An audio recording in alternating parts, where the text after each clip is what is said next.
आइए हम सब लोग आज शिव महापुराण ज्ञान गंगा में हम लोग प्रवेश करेंगे। आज प्रथम दिन है, तो सज्जनों, जब कोई कार्य हम जब शुरू करते हैं तो सबसे पहले मंगलाचरण किया जाता है, और जिस कार्य को हम करने जा रहे हैं उस कार्य के सबसे पहले हम अधिकारी बने कि इस काम को हम कर सकते हैं या नहीं कर सकते। तो पहले हमें अधिकारी बनना है कि हम शिव महापुराण की पवित्र मन से हम कथा को श्रवण कर सकें। क्योंकि सज्जनों, जैसे कथा के लिए एक स्थान का चयन किया जाता है, इसी प्रकार से कथा का श्रवण करना भी एक विधि है कि हम महापुराण की कथा श्रवण कर सकते हैं या नहीं कर सकते हैं। और हम जब कर सकते हैं कि जब हमारा तन और मन दोनों जब पवित्र हो जाते हैं तो हमारा मन भगवान की कथा में लगता है। तो आइए पहले भगवान का संकीर्तन करेंगे और आज बहुत ही परम पवित्र कथा में हम लोग प्रवेश करेंगे श्री शिव महापुराण की। तो आइए पहले भगवान का संकीर्तन करें और अपने मन को हम पवित्र करें। सज्जनों, नमः शिवाय ओम नमः शिवाय, हरे हरे भोले नमः शिवाय, नमः शिवाय ओम नमः शिवाय, हरे हरे भोले नमः शिवाय।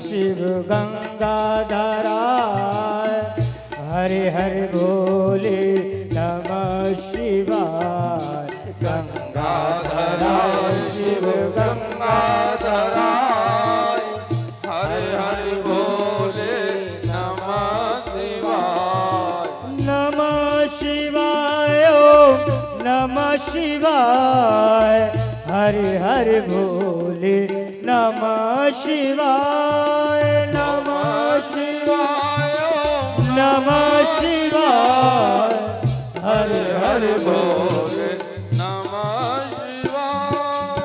चंद्रधराय शिव चंद्रधराय, हरे हरे भोले नमः शिवाय, चंद्रधराय शिव चंद्रधराय, हरे हरे भोले नमः शिवाय, नमः शिवाय ओम नमः शिवाय, हरे हरे भोले नमः शिवाय, नमः शिवाय ओम नमः शिवाय, हरे हरे भोले नमः शिवाय, हरे हरे भोले नमः शिवाय, हरे हरे भोले नमः शिवाय।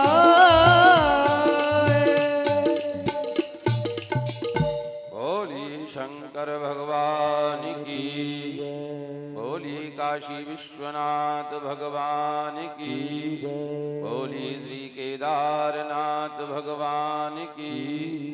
नमः पार्वती पतये हर हर महादेव। आइए, आज बहुत ही पवित्र दिन है जो हम लोग आज श्री शिव महापुराण ज्ञान गंगा में डुबकी लगाने जा रहे हैं। सज्जनों, और ये जो इसे ज्ञान गंगा इसलिए कहते हैं सज्जनों, भगवान के द्वारा हमारे यहाँ दो गंगा प्रकट हुई है, एक ज्ञान गंगा और एक जल की गंगा। और दोनों ही गंगा भगवान के शरीर से प्रकट हुई है। एक भगवान के श्री चरणों से प्रकट हुई है और एक भगवान के मुखारविंद से। तो जो जल की गंगा है वो भगवान के चरणों से प्रकट हुई है और जो ज्ञान गंगा है वो भगवान के मुखारविंद से प्रकट हुई है। तो जब दोनों ही भगवान से प्रकट हुई हैं तो इसका अर्थ ये वो दोनों बहन हो गई। और जब बहन है दोनों तो ये भी निश्चित है कि एक छोटी भी होंगी और एक बड़ी होंगी। और वैसे भी जो दो बच्चे एक साथ जन्म लेते हैं उनमें भी 1-2 मिनट का अंतर छोटे बड़े का अवश्य होता है। तो ऋषियों ने कहा कि इन दोनों गंगाओं में जल की गंगा से बड़ी जो है ज्ञान गंगा है। तो जो बड़ी बहन है वो ज्ञान गंगा है। तो किसी ने कहा कैसे? बोले हाँ देखो कि हम जल की गंगा में अगर स्नान करना चाहें अभी तो हमको 100-200 किलोमीटर तो जाना पड़ेगा और रास्ते में कुछ खर्च भी करना पड़ेगा किराए में, तब जाकर के हमें गंगा में डुबकी लगेगी। और उसमें भी पता नहीं रास्ते में जाते जाते कोई हमसे पाप हो जाए, कोई हमसे जीव हत्या हो जाए, रास्ते में हम किसी का अपमान ही कर दें तो उसका भी पाप लग जाएगा। तो कहते हैं कि हमें जल की गंगा में डुबकी लगाने के लिए दूर जाना पड़ेगा, लेकिन ये जो ज्ञान गंगा है ये तो स्वयं हमारे घर पर चल करके आई हैं, इसलिए ये सबसे बड़ी हैं। इसमें हमें कहीं डुबकी लगाने नहीं जाना। और हाँ, इस ज्ञान गंगा में सुनने के लिए हमसे कोई पाप भी नहीं होगा क्योंकि हम तो श्रवण कर रहे हैं ना। तो कहते हैं कि ज्ञान गंगा जल की गंगा से श्रेष्ठ है। तो हम सब लोग आज ये ज्ञान गंगा है जिसमें हम सब लोग 7 दिन डुबकी लगाएंगे जो भगवान के मुखारविंद से प्रकट हुई है। वैसे हमारे यहाँ 18 पुराण हैं और 18 पुराणों में एक ये है श्री शिव महापुराण। तो शिव कहते हैं, शिव माने होता है कल्याण के। शिव जैसे ही हम कहते हैं अपने मुखारविंद से उसी समय कल्याण जीव का होता है। शिव को कल्याण कहते हैं। जैसे कहते हैं कि शिव शक्ति, भगवान शंकर और शक्ति। तो जैसे शिव शब्द है, शिव, तो जो शिव शब्द है उस पर एक छोटी की मात्रा लगी हुई है।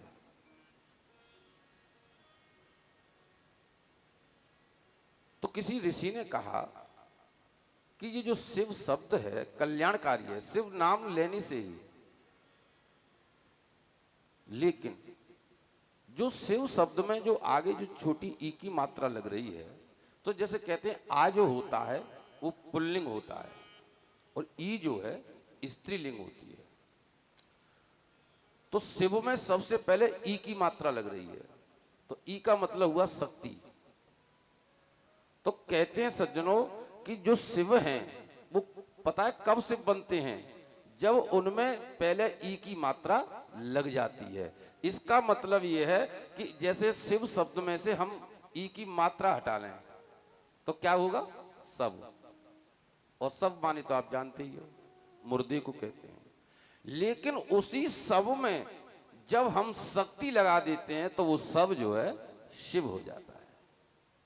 इसलिए कहते हैं कि जब भी कोई सत्कर्म करें, शुभ कर्म करें तो अपनी पत्नी के साथ करना चाहिए, उसे अर्धांगिनी बना करके करना चाहिए। अर्धांगिनी बना करके जब करते हैं तो हमें उस शुभ कर्म का पूर्ण फल प्राप्त होता है। तो शिव में शिव जब ही शिव हैं जब उनके साथ शक्ति लगी हुई है। बिना शक्ति के शिव भी सब हो जाते हैं। बोलिए शंकर भगवान की जय हो। अच्छा, हम सुबह जो है इसी शिव पुराण को अध्ययन चल रहा था तो एक सुंदर बात ये निकल के आई कि भगवान जैसे भागवत की जो कथा है उसके कई महीने हैं, उन महीनों में बहुत पवित्र मानी जाती है। तो ये आज हमें बड़ी प्रसन्नता हुई सुबह कि भगवान शिव महापुराण की कथा जो है मार्गशीर्ष मास में बहुत श्रेष्ठ होती है। और ये कथा इसलिए और भी ज्यादा श्रेष्ठ है कि हम और आप जो लोग यहाँ बैठे हुए हैं, ये एक तो शिव मंदिर है, भगवान शिव की हमें सानिध्यता प्राप्त है, जिनकी ये कथा है। अच्छा, भगवान शिव की जो प्रिय वस्तु है वो है बिल्व, जिस बिल्व की छाया में हम सब लोग यहाँ बैठे हुए हैं, बिलपत्र की छाया। और आपने कभी शायद ध्यान न दिया हो, आप लोग रोज आते हैं पूजा करने, ये यहाँ एक बहुत सुंदर ये पंचवटी बन चुकी है। आप और हम सब लोग पंचवटी में बैठे हैं। जैसे आप देखो, आप पंचवटी, सबसे पहले बिल्व पत्र का वृक्ष, और उस बिल्व वृक्ष से ये वट वृक्ष जो है स्पर्श कर रहा है दोनों आपस में, और उस वट वृक्ष से जो है ये पीपल जो है स्पर्श कर रहा है, और पीपल से जो है ये जो आंवला है ये स्पर्श कर रहा है, और आंवला से ये जो सामने जो छांट दिया अभी आप लोगों ने, जो पारिजात है जिसे हर श्रृंगार कहते हैं, उसको ये स्पर्श कर रहा है। ये पांचों वृक्ष भगवान शिव के बहुत प्रिय हैं, और पांचों ही वृक्ष एक दूसरे को आपस में ये स्पर्श कर रहे हैं। इसका अर्थ यह कि हम भगवान शिव की कुटिया में बैठ करके सब लोग 7 दिन तक इस कथा का श्रवण करेंगे।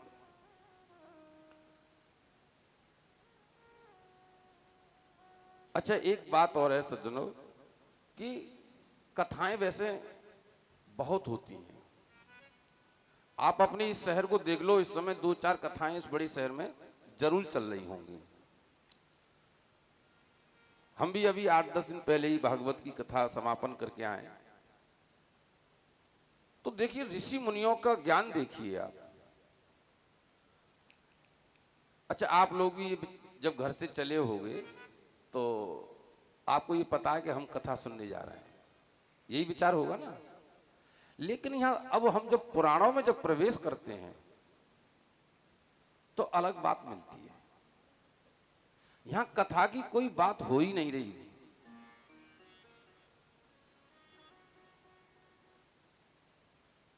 तो शौनक जी ने शिव पुराण में सबसे पहले कहा कि हे सूत महाप्राज्ञ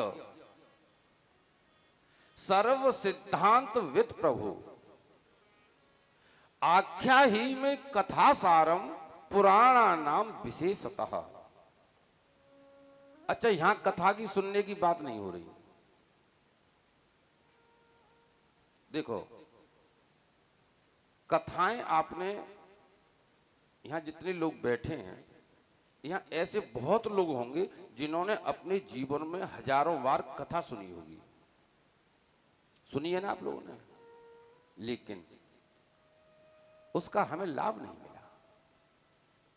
उस कथा को सुनने से जो फल प्राप्त होता है वो फल हमें कभी नहीं मिल पाया। वरना एक बार राजा परीक्षित ने कितनी बार कथा सुनी थी? एक बार सुनी थी। एक बार की कथा में वो मुक्त हो गए।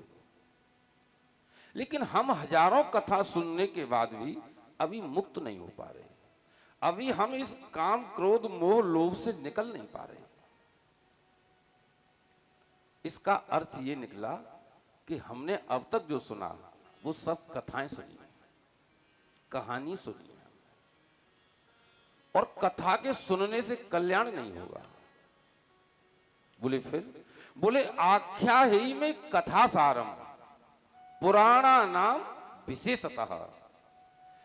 हे सूत जी महाराज, हमें आप कथा न सुना करके हमें कथा का सार सुना, जो कथा का सार है।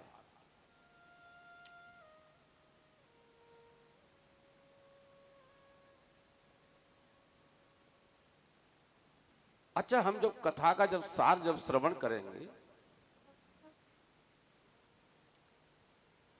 तो जिन ये जो पुराण होते हैं, ये कथाएं होती क्यों हैं? हम इतना बड़ा ये कार्यक्रम क्यों बनाते हैं? ये हम इसलिए बनाते हैं, इन पुराणों की रचना इसलिए हुई थी कि ये बात वेद व्यास जी महाराज जान चुके थे कि कलयुग के जो जीव हैं, कलयुग के जो प्राणी हैं, ये धर्म के मार्ग से दूर हो जाएंगे, ये सत मार्ग से दूर हो जाएंगे। ये भजन से दूर हो जाएंगे। तो वेद व्यास जी ने सोचा कि फिर इनका कल्याण कैसे होगा। तो वेद व्यास जी महाराज ने 18 पुराणों की रचना की, और एक पुराण हमारे जीवन को, दुखों को दूर करने के लिए एक पुराण पर्याप्त है, लेकिन हमें उसके सार को श्रवण करना होगा। हमको कहानियां नहीं श्रवण करनी। कहानी तो हमने कई बार श्रवण की है, लेकिन जब हम समय पर कोई बात आती है तो हम सब कथाओं को भूल जाते हैं कि हमने कथा सुनी थी। इसलिए सौनक जी कहते हैं, बोले आख्या ही में कथा सारम, हे प्रभु सूत जी महाराज मुझे कथा का सार सुना। तो आप लोग भी 7 दिन तक कथा का सार श्रवण करेंगे। कथाएं तो आप सुन चुके हो, आपको कथाएं याद भी बहुत हैं, लेकिन आप कभी अपने हृदय पर हाथ रख करके देखना कि कथाएं तो हमें बहुत याद हैं, लेकिन समय आने पर हम उसका लाभ नहीं उठा पाते।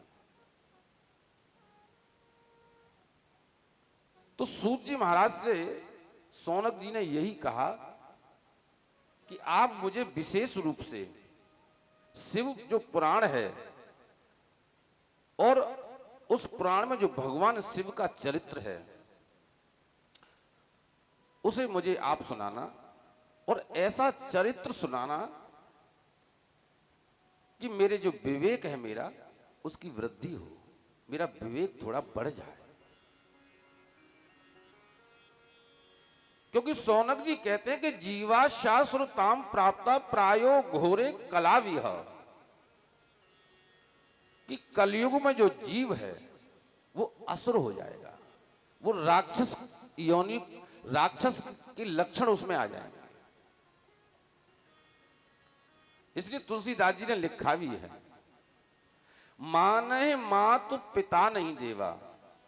जो लोग अपने माता पिता को आदर नहीं देते हैं, जो अपने माता पिता को मानते नहीं हैं, साधुन सन कर वावही सेवा, और जो साधुओं की सेवा नहीं करते हैं, और जिनके यह आचरण भवानी ते जाने निश्चरते हैं, और जो साधु सज्जनों की जो सेवा नहीं करते हैं और ऐसा जिनका आचरण है, उन सब को आप निश्चर सब प्राणी, उन्हें निशाचर ही जानिए, उन सबको राक्षस ही जानिए।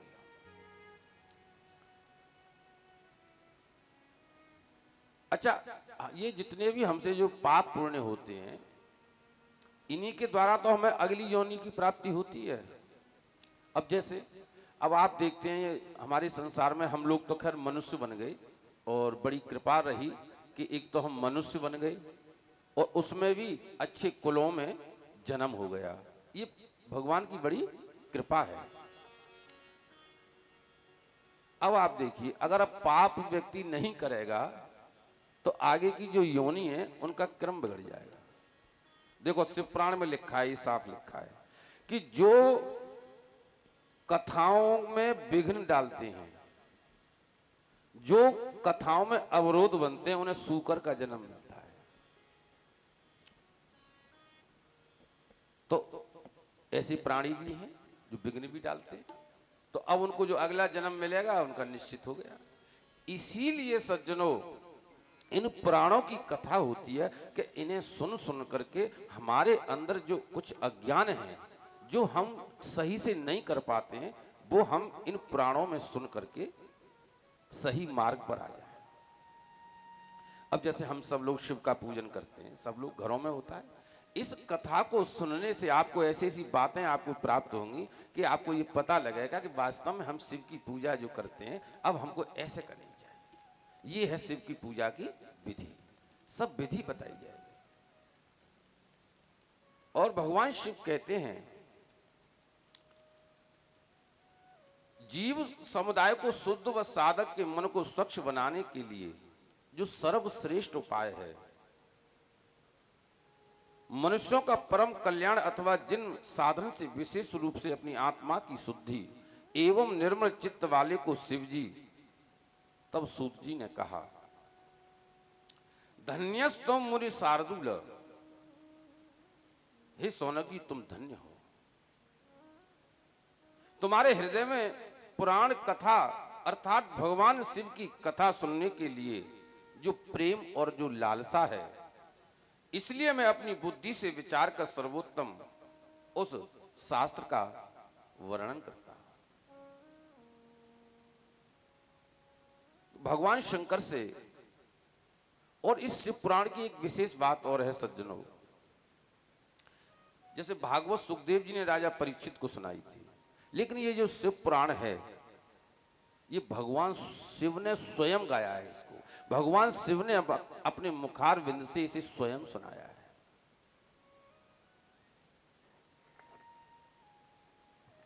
सब प्राणी ऐसे जो जीव हैं जो माता पिता का जो आदर नहीं कर। आइए 2 मिनट भगवान का तालियों की सेवा से भगवान शंकर को तो बता दो कथा हो रही है, तो 2 मिनट अच्छे से कीर्तन हो जाए। आइए।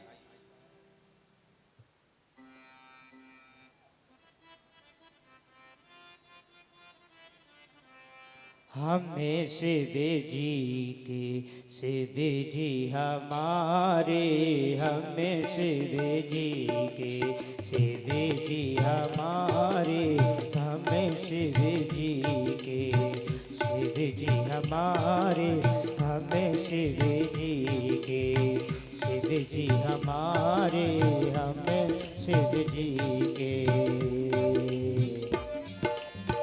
हम शिव जी के शिव जी हमारे, हम शिव जी के शिव जी हमारे, हम शिव जी के शिव जी हमारे, हम शिव जी के शिव जी हमारे, हम शिव जी के शिव जी हमारे, हम शिव जी के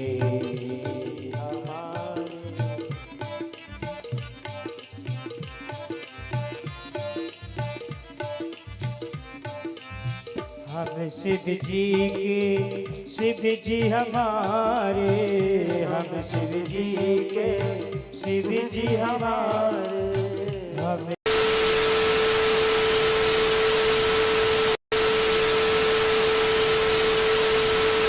शिव जी हमारे, ओ हम शिव जी के हैं शिव जी हमारे, हम शिव जी के शिव जी हमारे, हम शिव जी के शिव जी हमारे, हम शिव जी के शिव जी हमारे, हम शिव जी के